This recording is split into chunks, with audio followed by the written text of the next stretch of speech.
Hello and welcome to the London Insurance Lawyer Podcast. Today I'm with Sam Ridgewell, founder of Empower Development, TikTok and LinkedIn superstar. We talk insurance careers, content creation and the power of social media. Let's get into it.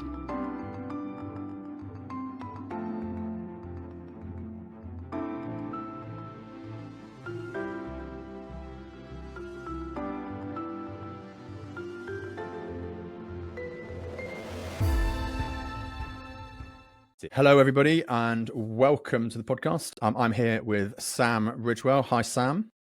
Hey, Phil. Good to see you. Sam is well known to most people, I would say now, in the insurance industry for many, many different facets of what she does. And I won't preempt all of those in case some of you who are listening don't know what they are. What I'd like to do to start with, Sam, is for you just to explain who you are and how you became part of the insurance industry. So I'm Sam Ridgewell, Managing Director of Empower Development. So trainer in insurance. We do a lot of training courses. Also TikToker is one of the things I'm getting known for in a very specific postcode of the country. And how I got into insurance was I wouldn't even describe it as an accident. I genuinely thought I was going for an interview with something to do with the bank. So I went to an interview at Liberty, and someone told me, they said it's part of Lloyd's, but it's not Lloyd's. So in my head, I'm like, okay, it's not Lloyd's, but it's part, somehow it's connected. That sounds fun. It took me about 2 months into my job to realize it had nothing to do with the bank. So it was really a temporary job that I took in HR, and I just knew I wanted to be back in financial services, even though I didn't understand what parts of financial services I was in.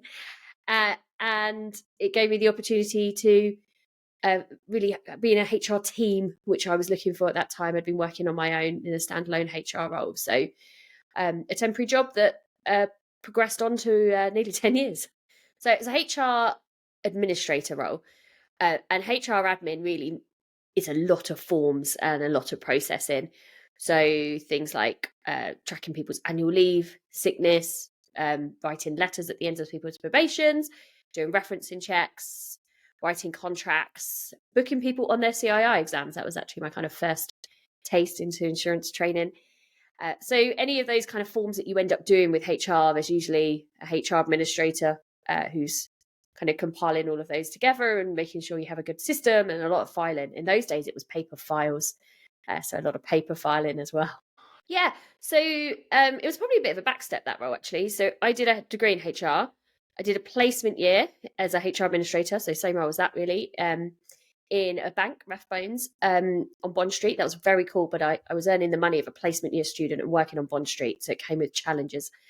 And then in my final year, realised that where I hadn't been spending that much time going to university, and the hours weren't as time-consuming after doing a full-time job, I thought I had a bit more room to maybe do something else. So I did a 20 hours a week HR admin job alongside my third year of uni, which was in a hotel.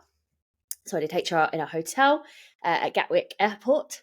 So I'd go to Gatwick Airport, do my job, and then get my train up to uni and do a lecture and then come back.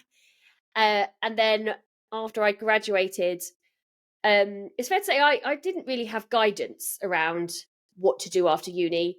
I'm not really sure, why I went to uni. I think there was a couple of comments my dad had kind of made about how it helps people when they go to uni growing up. And I just thought, oh, okay, I should probably do that. But he didn't. My mum didn't. No one really did A-levels, let alone degrees in my house. So I was the first one sort of into uni, and then coming out of it, I didn't really know what you were meant to do. So grad schemes weren't on my radar. Thinking about what job I wanted after. I just knew I wanted to work in HR, but I didn't really have a plan for that. So I sort of finished uni and kind of looked around, and all these people had jobs lined up. And I was like, oh, I didn't even know we were meant to be applying for jobs. I've been working. Hadn't really thought about this. So applied for just any immediate start HR jobs. Again, it was a temporary one I ended up doing. Temporary job in a HR role in a private hospital, which was local to me. And really, really local to me, very much in my comfort zone. It was a very different career path that I'd put myself on to where I've ended up. So I went into this job temporarily, went permanent. So I ended up being there maybe 18 months. And it was a standalone role. What that means in HR is you're the only one. And what that actually means is it's an incredibly lonely job because pretty much everything in HR is confidential. So you can't talk to anyone about anything you're doing in your job, and you're on your own. And anyone that knows me can probably see that that is not a great personality fit for me. But I was just in my comfort zone. I was just in this job, like down the end of my road, that was all very convenient, and kind of didn't really know what else was out there because I didn't really have people around me saying, you should do more, or you could do this. I kind of thought I was already like that. That was cool. That was already my kind of life aspirations. I had a HR job. I was kind of done.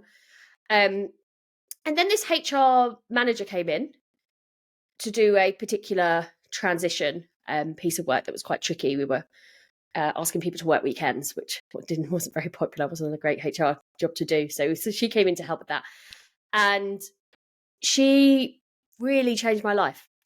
She just said to me, "What are you doing here? Get back up to London. I'm going to cover for you. Go do some job interviews. You shouldn't be here." And I did. So I took 2 days off, and I just went and applied for a whole bunch of jobs. I had 7 interviews over those 2 days. I got offered 2 of them.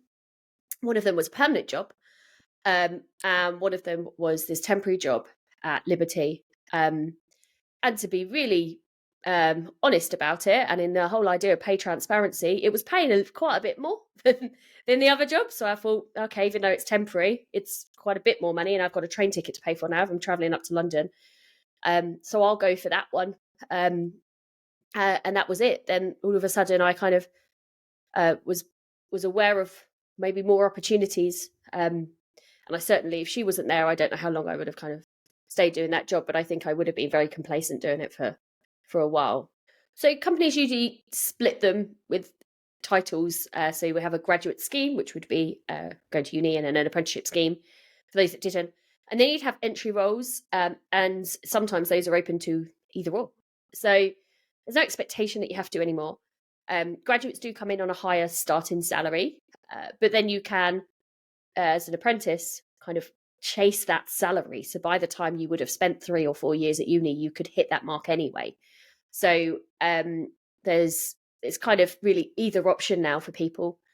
What I generally suggest people do when they don't know is apply for uni and apply for apprenticeships. And if you get offered a job that you would be quite excited about after you've spent £50,000 on a degree, start that job. And if you don't, go to uni. Like, you don't need to decide before you apply. I think there's a lot of pressure on people quite early on in sixth form to be like, "Are you going to go to uni or not?" And it's like, well, maybe see what your options are before looking for that. So started off as HR. I was booking people on their CII exams, and to be honest, made a few mistakes. Like, I didn't understand the difference between a IF and an LM, and at the time, continuous assessment, for anyone that's old enough to remember those. And I found it really hard, like, booking people when I couldn't really understand what they were asking me for. So I thought I'll do a couple, so then I can understand that process and also understand, like, the stress that's coming with it when people are coming around panicking about a book or whatever. So I did a couple and then learned, like, what I was doing, what company I was working for. And I was like, this is really cool. And then I thought, well, if I've learned that much and there's all these other exams left, there must be so much more to learn. So I carried on doing those. At the time, I had a really long commute. I commuted from a town called Seaford, which was about 2 hours door to door. So I had time to study if I wanted to. So I did my CII and then started training people to do theirs, sort of casually, like just kind of informal groups at lunchtime, that type of thing. And then over time realised I was more interested in the training side than the rest of HR. And that was a really hard thing for me to accept, because the other people that worked in HR did not think training was interesting at all. So when it was first presented to me, it was one of these conversations that people get in their career of like, okay, you've got a new part of your job and it's not going to be the most exciting bit, but, it'd be a great opportunity to learn, sort of set up. So in my head, I was like, right, this isn't the dull bit that I've just got to be good at. And I kind of parked it in my head as not exciting because it had been projected on me in that way from others. And it took me quite a while to kind of become conscious to the fact that I quite actually enjoyed it. because I just assumed it was meant to be dull. And then I was like, this, what are you talking about? This is like the more interesting bit. And Liberty merged. It went through quite a large merger with a sort of sister party of Liberty. And there then was an opportunity to go from kind of doing a bit of training to a lot of training. And by this point, I'd kind of progressed up the HR ladder, which is quite a kind of proverbial ladder, a bit like underwriting, you go HR, administrator, advisors, and so on. So I kind of moved across to learning and development advisor, and then was able to build out a team, and then a learning development manager role. And then really was kind of, we were doing courses in-house. I had so much freedom there. They were so entrepreneurial at the time because it was growing so quickly, and everyone was just like, yeah, have a go. So I kind of got to feel like I was almost running a little business within the organization with my own budget and my own ideas and my own strategy, and just complete freedom to like run with things and have backing and buy-in for stuff. So it was a brilliant role. I got to do so much and a lot of travel as well, which was brilliant. So I got to travel around to Dubai quite regularly, Brazil, around Europe, doing training courses. So kind of get a really good idea of the culture of the organization from a global perspective. And then just kind of hit a point where I was like, I feel like I could do this for me. I feel like that might be the next thing. Because I really struggled. I got to a level where I didn't know what was next anymore. And I struggled with that because I was quite young to think, I don't know what my next job is.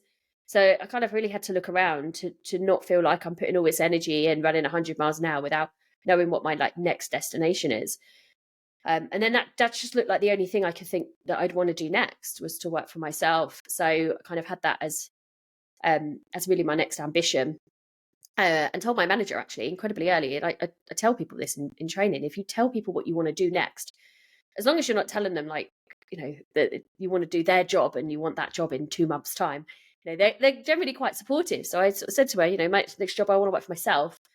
I think it's probably about 1.5 years away from now, maybe. And like these experiences I want to gain while I'm here doing that. Just was really transparent about it. And that was really quite helpful because it meant I could sort of carve out more learning opportunities for myself over that time. Georgia. I got pregnant.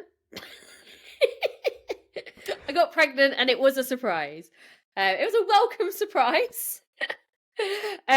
So 18 months got pulled forward because I thought, well, hold on, I'm having to at least temporarily leave this job I love. And I knew that was going to be the hardest thing, actually. I think the hardest thing for me was walking away from something I really love. So I was like, this has got to be the time. I think that was probably maybe a year, ended up being about like a year after that I probably was kind of knowing I was going to leave by that point because, yeah, it was all a bit speeded up, really. But that made it a real advantage, actually, for me in terms of setting up the business.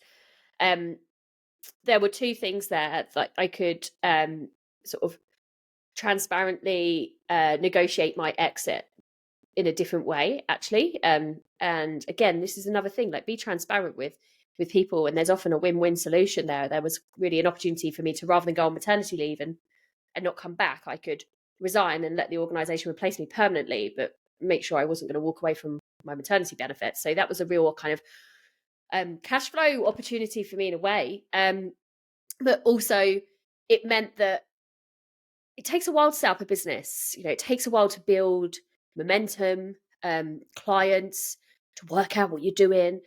And I think a lot of people can panic during that time. It's very natural to feel like it's not happening fast enough.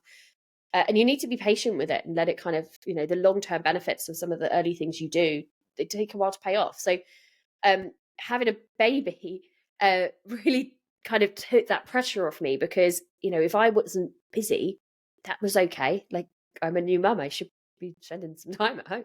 And if I was busy, then I was like, well, this is great, going well. So I didn't have to, there was no glass half empty scenario with it. It's like, if, you know, I could appreciate the time when times were quieter, and when it was busy, I could appreciate the work. And that meant that there was no pressure to be doing more. And I think that naturally probably meant that I did do more because things felt more natural. And I was less concerned going out looking for work. And you do that the first year. You are literally going around looking for work. There were just a handful of people in my network who, when I went out and said what I was doing, were just sort of like, how can we help? And that was either sort of booking courses with me, which is a huge thing because before you've trained anyone externally, you have no testimonials. So you can say, oh, I can do all of this, but it's like, well, back it up. Where have you done it? So those first ones, that's huge. And they were brilliant. They were people in my network beforehand who were just, happy to support. And then once you had one or two of those, then it sort of flowed a little bit more. And I think there was this really nice kind of community of people who I'd been sort of doing the same job as a year before. So they were kind of like peers around the market that were able to kind of almost rally around and give me a bit of a head start support to grow the business. And whether that was, actually bringing me in to do work or giving me advice or just putting my name in conversations, like a whole mixture of things. It didn't feel like I was on my own for very long. It definitely did, like initially, but I kind of, as soon as I sort of learned that I had to ask for help with this, which is a really hard thing to do, to kind of go out and ask for work. As soon as I started doing that, it was like, oh, people actually genuinely want to help you, so this isn't that awkward. It's okay. So that was a big advantage, and I think there was a few market speaking opportunities that were really good to just kind of get my name out there wider. I had quite a presence on LinkedIn before this anyway. I think when I left Liberty, I probably had something like, it was around 7,000-8,000 connections or something. So I could put content out on LinkedIn and it would get seen. Yeah. And I don't know at what point I kind of consciously started doing that, but I could see even at Liberty that there was an advantage in it for my network. I remember the first time somebody mentioned sort of me on LinkedIn that I got in the lift at Lloyd's. So this was Liberty time. I was a HR person, so it really was long before the idea of having a business. And when I was in the lift, someone just went, "Oh, Sam Ridgewell," and I was like, "Oh, sorry if we met." She's like, "No, I know you from LinkedIn." It's like, oh, and because it was the first time I didn't know what to do with that. Right, I'm quite used to it now. In EC3, nowhere else. but yeah, it threw me. But it was really nice because then we could talk about like the job. That she knew that we were doing the same job, so we could trade notes, and then we went into this talk together. We sat together. So it was a real nice kind of icebreaker set up, and it kind of, that conversation always stays with me because I was like, how have I had a impact with someone I haven't met? And that's such an advantage. Like, why not be able to walk in a room and people already like know your name? That's so helpful. So that was certainly one of the times where I thought, okay, there's something in this. But certainly by that point, I must have been putting out quite a bit of content for her to recognize me. There's a lot of content out there that isn't valuable to most people. And every now and again, you hopefully come up with some piece of content or put something out there that actually has meaning or catches the moment or catches the mood, and people respond to it and remember it. The power of LinkedIn professionally is bonkers. It's something I'm looking at more and more at the moment, trying to build it out, work out what my voice is and what content people would be interested in for me. I checked your LinkedIn account this morning to see how many followers you have, and you have 20,000 LinkedIn followers. 20,000. Oh, that's cool. You ballooned to me last time. This is true. That balloon is still up downstairs. Oh, brilliant. The power of having a presence with people you don't know when you then meet them, because you don't know who you don't know, but equally you don't know the people you might need to know, but they are likely to find you if you are prepared to put yourself out there a bit and be a bit more high profile. That's my experience of it. Is that similar to your experience? You're a lot further down the journey than I am. I'm at the start of my journey. I'm a big advocate of PI, the theory of how you get promoted. Inga Bill speaks about this a lot. She's the person that first introduced me to it, and I talk about it a lot in courses. PI is 3 things that we need to do to get right, to get promoted, really. And one of them is performance. Like, you have to do a good job, but that is a given. You are there to do a good job. Everyone's doing a good job. That's status quo. So we're not taking anything away from that, but we are saying at a certain point in your career, that's no longer enough. Then I is image, which is your brand. Like, what are people saying about you when you're not in the room? And I kind of often look at this. We used to use that phrase, dress for the job you want. I think this is like acting for the job you want. You want people to get you muddled up with the job title above you, if that's the job title you're aiming for. So people already think you're at that level, because then asking for the promotion to that level doesn't feel like a jump. So how are you going to kind of project that? Experience, seniority, credibility, what that might be. And then the third piece of the pie is E. E is for exposure. And people often say it's who you know. I completely disagree with that. It's who knows you. It's the other way around. There could be thousands of people who are seeing your LinkedIn who know who you are. There is no way that you're going to know them all. So it's no longer about like knowing and having this connection one-on-one. It's about your name being there. And I lean on this theory of familiarity a lot. So I'll give you my story. I talk about this in courses with it. But familiarity is all that kind of connection that you have with people just because you recognize them. And if we go back to my long train journeys, when I used to come into the city, I'd kind of get on this train, few days, couple of weeks, first like on my own, and I was like see the same people at the station, start smiling at them, start saying hello to them, and you start kind of feeling this bond to them, even though you don't know who they are. Now imagine you walk into Tesco's and you see one of those people in Tesco's, you're like, oh, fancy seeing you here. Now whether you say that out loud or not, you get this little buzz inside of you that's really excited to see that person. In fact, I can remember we went on holiday once as a family, and we were in this market in Benidorm, I think we were. It was a very classy holiday. And my mum spotted someone in this market from our town, and she like chased after her. She was so excited to see this woman.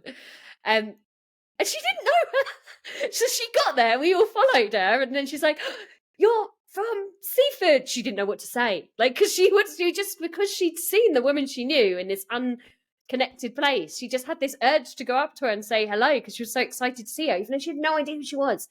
And I completely get that feeling with people where I'm like, oh, you. And then I think, who are you? But that feeling of knowing somebody gives you a connection and a head start and a level of intimacy before you've even had an exchange. And that used to be, getting on the train, or you might sit next to somebody, have a football season ticket, sitting next to somebody you don't know who they are, but absolutely you feel connected to them. You see them all the time. You can do that on LinkedIn. So people feel like they know you, they feel connected to you because they see your face and your name coming up over and over again. As long as you're kind of particularly sharing a little bit of your personality and your values are coming through on there as well, then when they see you, it's not like huge. They know there's not been a conversation yet, but there's a head start there where they're like, oh, it's Phil. I know Phil from LinkedIn. That's a really nice way to start. They're predisposed to like you rather than starting from a point of suspicion, which is most when you meet someone new, you don't know, you are suspicious. You naturally are. Just having a little bit of familiarity, whether it be being from the same place, the same company, same sports team, same gym, same coffee shop, whatever it is, doesn't really matter what it is. But if there's something, you will automatically feel closer to them. And that's what LinkedIn particularly does. I'm just minded when you talk about that is most people forget social media is what social means. It's a place to interact. It's not a place to be passive. How many people will go to the playground and just stand and watch everyone else playing? Well, you wouldn't get to know anyone, would you? But if you get in there and start playing, then you get to know people. And it's that slightly different approach. And I'm acutely aware that the vast majority of people on LinkedIn don't say or do anything. They're passive users for various reasons. And then there's a small proportion of people who are active, and you build connections quickly. I've recently stopped being able to respond to messages each day because I now get too many. I don't have a big presence on there, but that's just starting to happen to me now. And it's something like, oh, right, I need to start working out how to deal with people who are reaching out and want to say something. So what's your advice for someone who gets a lot of connections across all of your social media and how to deal with that? So I chunk them in my time. So there's a few things that I do, and I've had to kind of like dissect this. So these aren't kind of necessarily conscious steps, but this is me working out how this works. One thing that I do is I don't count social media as work in my head. I'm very strict with myself. Is like, 5 o'clock, and also my focus by 5 o'clock. I'm definitely a morning person. I much prefer open my laptop early than late in the day. But my laptop always closes at the end of the day. Um, but I don't count social media in the same way with that. Like if I'm opening up TikTok or I'm opening up LinkedIn, I don't count that as work. I know I probably should. Like I am aware that there's a work element to it.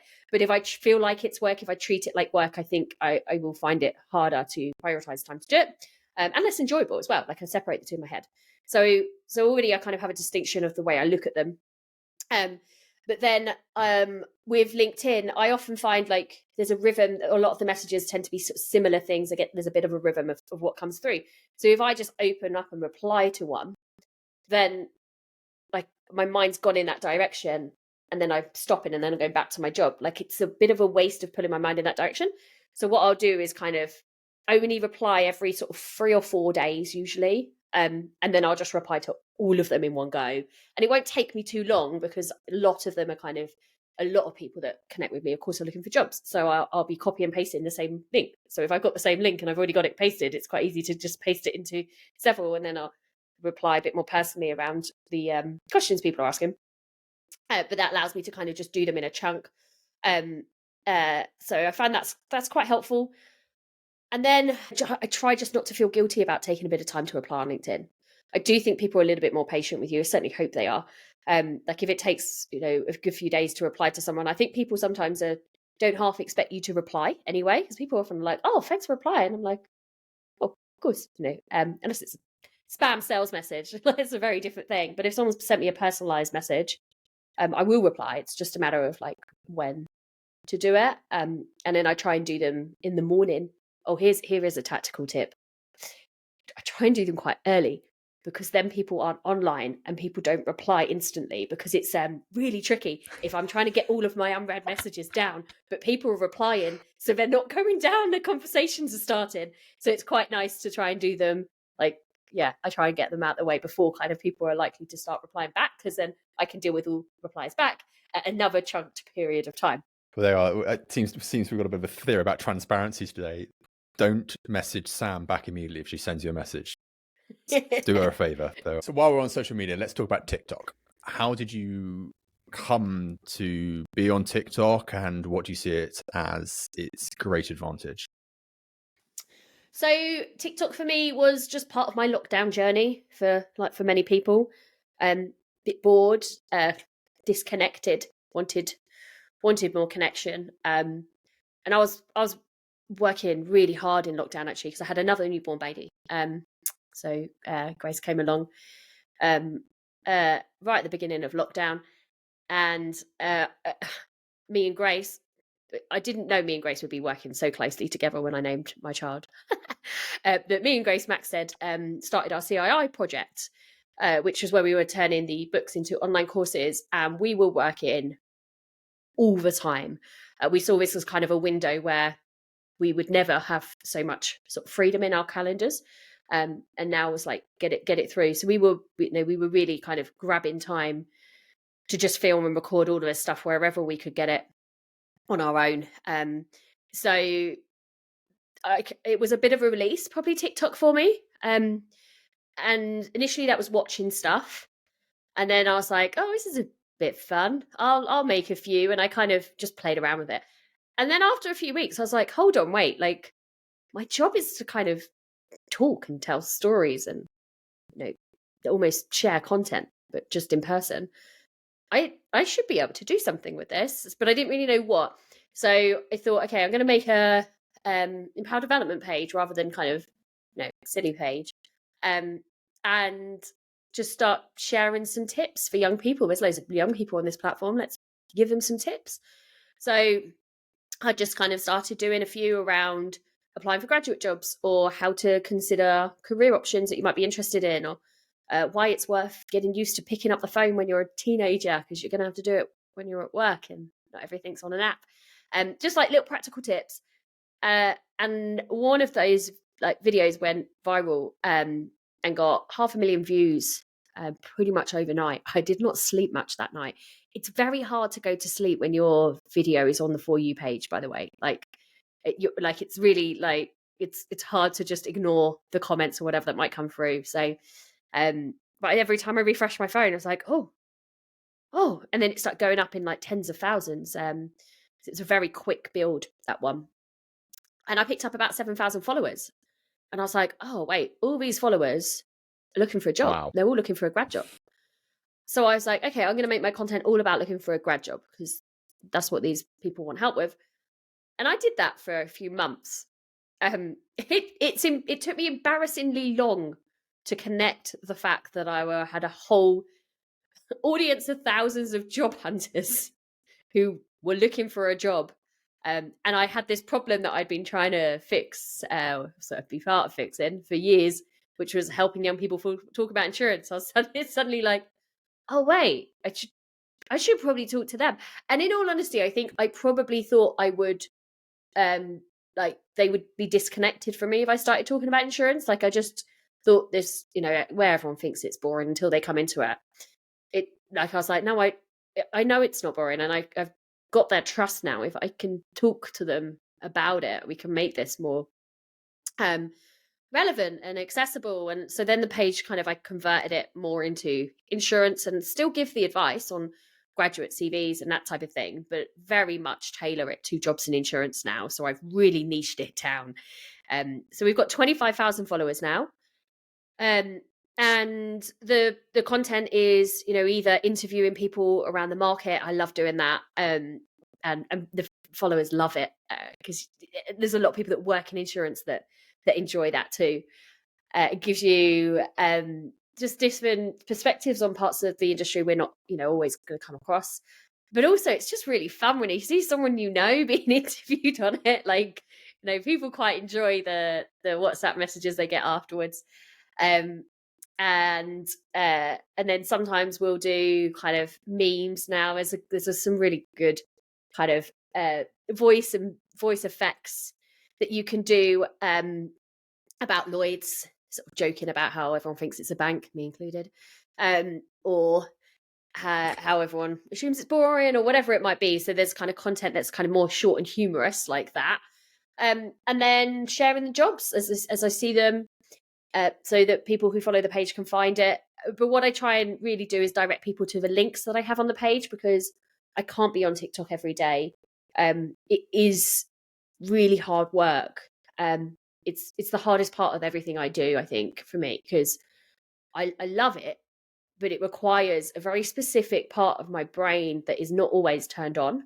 So there will be days that I wake up and I'm like, I can do TikTok today, and I'll make 3 or 4 in a go. And once I've made them, I cannot sit tight on them. I know I should be like, right, post one a day, stagger them out. I can't. I'm like, I've made these. I want them out there, and I'll post like all of them within an hour or two. And then the next day I'll be like, oh, you haven't made any today, haven't posted anything. And then I'm annoyed at myself, because there's so much potential with it. And I like, my main value, the whole reason I do my business, my main thing is about like maximizing your potential. And I know that TikTok is a so underutilized potential for me, and that makes it really hard for me, because I'm always feeling guilty about what I haven't done on it. So I'm absolutely, next year, like I really want to sort of carve out more time to do it in a more structured way, and prioritize that time. At the moment, we're so busy. The job is so busy, but I've got somebody in particular coming in, where I'm hoping that's going to give me a bit of freedom, and I'm going to just try and make it a bit of a non-negotiable for me. But I know it's so hard to make the most out of, because it's endless, the potential. And that's really why I'm keen that other people come on it, because all of us together can open that kind of potential. There's the whole generation of people on there. They don't have to go anywhere to find you. You can tell them your story. We know we have a good story to tell. We know insurance is interesting. And if you've got people's attention, telling them that on TikTok, it's so impactful. I'm meeting people every week who have found out about insurance through TikTok. I'm getting messages on LinkedIn every day. And the impact of it is huge. Whereas I could go out to a career fair and spend days going to a career fair and have nowhere near that level of impact. So it takes so much less time to have much more impact. It's just, and because of that, it's never completed. It's never job done. So you're going to have to make that switch between TikTok being part of work, as in something you allot time to during work hours, presumably, or are you going to tag it onto, we're going to make your days even longer and add in extra time to do TikTok on top of what your actual day-to-day job is? Yeah. I mean, the way I want to manage myself, and I did this at the beginning of the year, this worked. So I just need to get back to this routine as workload can allow, was to always have one day a week that I work from home. And this helps with my mum guilt as well. So one day a week that I can do drop off and I can do pick up, and I can have one-to-ones with everyone in the team. We can have a team meeting. It's like my structured day. And at some point in that day, I'd put in like an hour and a half to make some TikToks. And that did work. So the plan will be to try and get back to that. There will always be TikToks that are just more silly. And, last night, I know I often say, like, we don't just do dancing. Like, TikTok's not just for dancing. And my page isn't about dancing. Last night we did make a dancing TikTok. So I was out for Is it live? it is, yeah. The insurance livery installation dinner for Master Club Bowl, and a few of us headed over together. So I was like, right, someone sent me this sound. They want us to make a TikTok of it. Let's do it. So got in the lift with a few familiar faces. If you've, they're all people I've interviewed on the page before. Everything from actuaries to non-exec directors partying in this lift. It's great fun. But that was just fun. So it's like, well, occasionally just that just feels like the right thing to do in the right moment. We had to go up and down in the lift until we finished filming it. It's great fun because Boaz called the lift, came in, was like, come on in the TikTok. So we actually add a member of the dancing community halfway through because he legitimately just got in the lift. Yeah. I think that's the fun. If you can keep things fun and lighthearted, in the same way everything, if it gets too worky, too intense, then it loses its charm. So I'm gonna immediately after we finish this go and watch that. One of the things we touched, or you touched on earlier, was about bringing young people into insurance.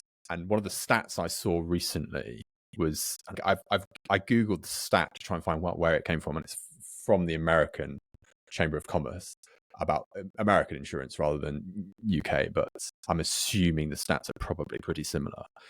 And it said that 50% of the current workforce in America in insurance will retire by 2036, and that 25% only are under the age of 36.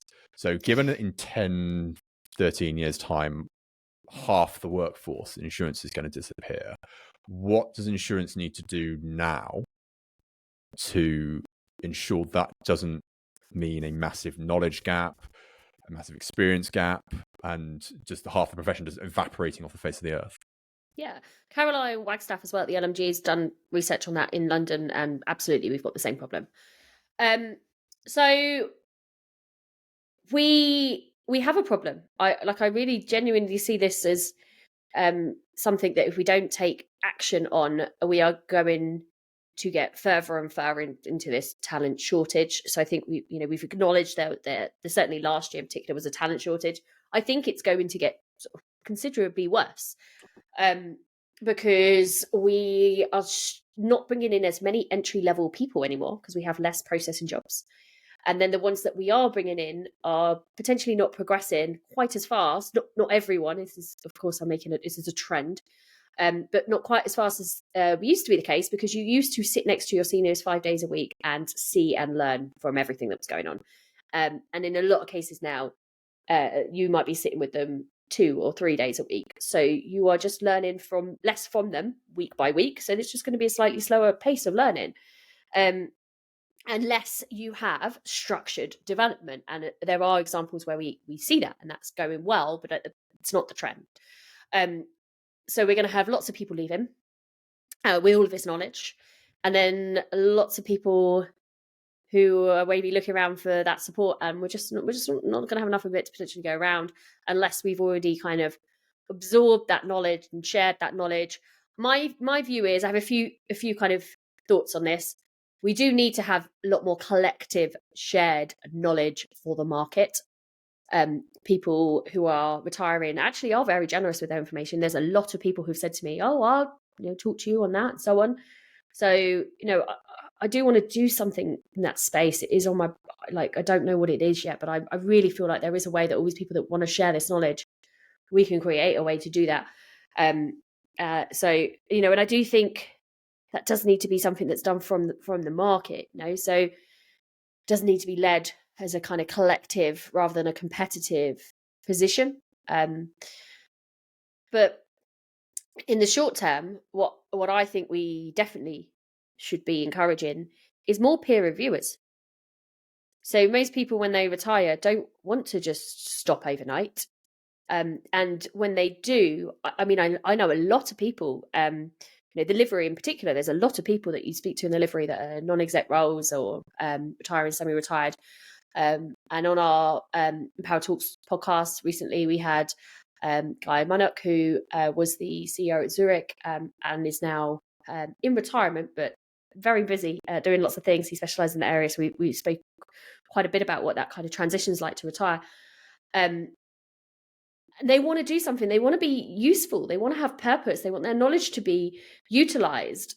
And if we have a peer reviewer set up, whether that's organizations kind of doing it within their own classes of business or some kind of market, like peer reviewer knowledge section, like I feel like there's a really obvious solution there. Like, these people, as much as they're leaving their full-time jobs, they're not disappearing, and they usually don't want to. Of course, some of them do. Credit to them, like, feel free to go and do that, but a lot of people don't. But then it's quite hard. Like I say, it's hard going out and looking for work. This is very much the case when you retire. They're like, where do I go? Like, I want a bit of work. Who do I talk to? They can't really go on LinkedIn and go, "Hi, I'm here as a consultant. If you want me," that's a quite hard thing for a lot of people to do. So there is a kind of supply of all of this knowledge and expertise and people that want to share it and a demand for it, but we don't really have some kind of pool to access that and share that and income stream for those people as well. Like, there needs to be something, I think, set up to make sure we're valuing it. Just before we finish, can you just explain to me the different career paths in insurance from graduate apprentice? So once you've got to that graduate role, what are the different career trajectories up to? There are loads. You've got 2 minutes to explain all of them. I mean, the obvious ones, which I'm less inclined to talk about because everybody thinks about them and they aren't the only ones. They are just the ones that everybody talks about. Is often the kind of, the underwriting route, the broker route, where you are progressing up that ladder of underwriting assistant to assistant underwriter to underwriter, senior underwriter, class underwriter, whatever that title might be. And then you get to a level where, rather than being the subject matter expert of your class of business, you are likely to be heading up a department. So let's say you have always been a cargo underwriter. Your next job might be head of marine. So now you are supporting all of these other underwriters who do different classes of business that you know less about. So there's that transition of, rather than being the expert, starting to try and become the generalist within underwriting, and then you'd move up to the C-suite if that's your intention, up into usually like an active underwriter role, and then a CEO or a CEO kind of position. I think the people who are often able to do that, the ones that I kind of see doing that, are the ones that are really able to be commercial, and there is a gap of that, and I think it's a skill that is not highlighted enough, that people need to develop it, and really you want to be developing it long before you need it. And that is the ability to be sitting in underwriting and understand that what you're doing's impact on claims. And that's probably the first place people will think. But then you're thinking about, well, the impact of that on reserving. And then you're thinking about the impact of that on investment returns. And then the impact on that on cash flow. Therefore, the finance department, the exposure management department, well, how about the talent and the HR team? And we've got all these new transitions going on. Well, we need project management, we need change, we need digitalization. How are they going to feed back in? And seeing how the whole piece fits together, there's a real gap for people learning about that. And for me, that's one of the reasons I really recommend people do CII, because I do think the CII exams force you, because you have to do multiple modules, to learn about different areas of the business and see how they all fit together. You might not need to know that for your job, but if you do want to progress, you can't sit around a boardroom or a senior committee without understanding the numbers, and not only the numbers, but what those trends mean and where they're coming from, because they won't all be underwriting numbers. There are lots of other aspects of the business. So I highly recommend people, get to know people outside of their lane, as I often call it. So there's that kind of route. What you also see is people who have quite a skill set, a particular skill set that can help at that level. And that sometimes can be kind of from a compliance background, particularly where there is that kind of legal link into it, actually. And accountants. There is a disproportionate amount of directors who are qualified accountants. It's a very sensible qualification to do if you have done your CII and you're wondering what to do next. Like there is definitely merit to doing some accountancy exams and understanding that financial literacy at senior level is very valuable. But that's, to be honest, I say there's endless. That's really what I talk about on my podcast, is picking people who are doing these career paths that I think are interesting, who maybe have done them differently. So, for example, Helen Rios, she started out in exposure management. She managed an exposure management team. Then she thought, I'd want to do underwriting. So she went into an underwriting role, but a back step into an underwriting role, and then became a cyber underwriter and specialised in that. And now she's at Key, and it's more portfolio underwriting and whole transformation for like a digital syndicate. And it's that there is no way you could map out that career path, and it's fantastic with the one she's doing. And I think you just need to lean into the things that you are interested in. You can't map it out. You need to look at people who are progressing, who are doing things, and take inspiration from all of them. But you can't copy any routes, because that route was always a matter of timing, right then, right skills, right person. It's very hard to think, I'll do this job, then this job, then this job, then this job. Those routes are, they still exist, but there's other ways. I'm an advisor to the insurance industry professionally, and one of the things that I always think is there are an almost infinite number of jobs in insurance, and the possibilities are almost endless. The ability to have a corporation give you those opportunities, for the whole of your career, if you want to, is something that is rare now. And so it's great to see that if we can bring people in the bottom end and show them the light, that they can have these incredible careers if they want to. And if you want to pivot halfway through your career and go and do something else, then you can. Even if it means taking a step back, then ultimately in the long run, you're probably better off for it, because you'll be more rounded, and more rounded people ultimately end up leading businesses. I just want to finish on one point. It's always a question I like to ask. What's your proudest moment since you've worked in insurance? This is the one that's going to come to my head. And I think it's just the novelty of the comment and the place and so on. But I'm really proud of what I'm doing on TikTok, because I just think, particularly early days, like it was quite easy to maybe not take it seriously and think, what on earth is she doing over there? And to kind of persevere with something that's so like out of the norm to what we're doing. That like it takes a lot of self-talk. So I really love that. And I'm massively involved in the insurance livery. I really recommend it as a place to go for sport and mentors and meeting fantastic people in the industry. And every year, one of our most grand event is a dinner with the Lord Mayor at Mansion House. And last year, went along to that event, and I took my partner and one of my friends from school, my train friend, Francis Maloney, in case he's listening to this. He and I kind of, we came along, and I wanted particularly Mark and my friend from school to just kind of see what I'm doing, because my partner's an electrician. He has no idea what I'm doing. And my friends from school, again, like they're all in Seaford or Eastbourne, and it's quite a disconnect. And I thought, come along and sort of see why I'm always saying I'm too busy at the weekends. So it was a really brilliant dinner. But in the speech, the master does a speech, and it was Nick Dunlop last year. And during his speech, he carved out the time to give me a shout out for TikTok.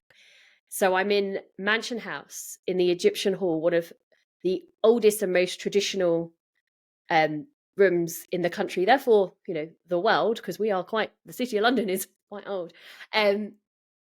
with hundreds of people from the market, who I would say the vast majority do not have TikTok on their phone.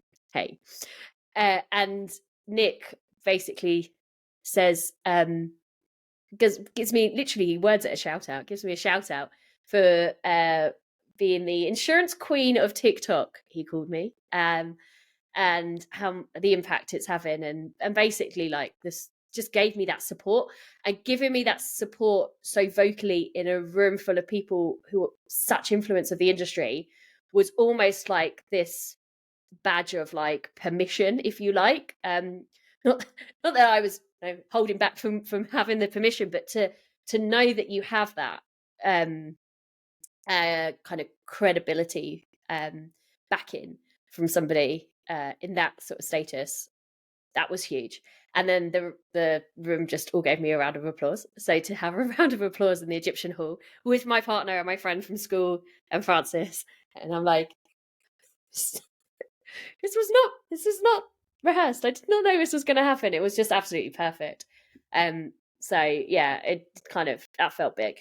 I love that. That's massive. I'm just delighted for you. What a wonderful, wonderful moment. I've been in that room and it's unbelievably old. And so to have something which is so new and something that you've been driving forwards to be recognised or just mentioned is just fantastic. All credit to you. And I genuinely hope you keep doing them and you keep raising the profile of insurance amongst everybody, but particularly the next generation. I think it's incredibly important. Sam, it's been absolutely fantastic having you on. I really, really do wish you the best. And I would encourage everyone who's listening to go and check you out on TikTok. It's at empower.development, and find you on LinkedIn, albeit if you send Sam a message, please don't expect a response too quickly. She will come back to you. Please don't respond immediately to her message. So thank you so much. And we'll see you in the future. Bye. See you later. Hello and welcome to the London Insurance Lawyer Podcast. Today I'm with Sam Ridgewell, founder of Empower Development, TikTok and LinkedIn superstar. We talk insurance careers, content creation and the power of social media. Let's get into it.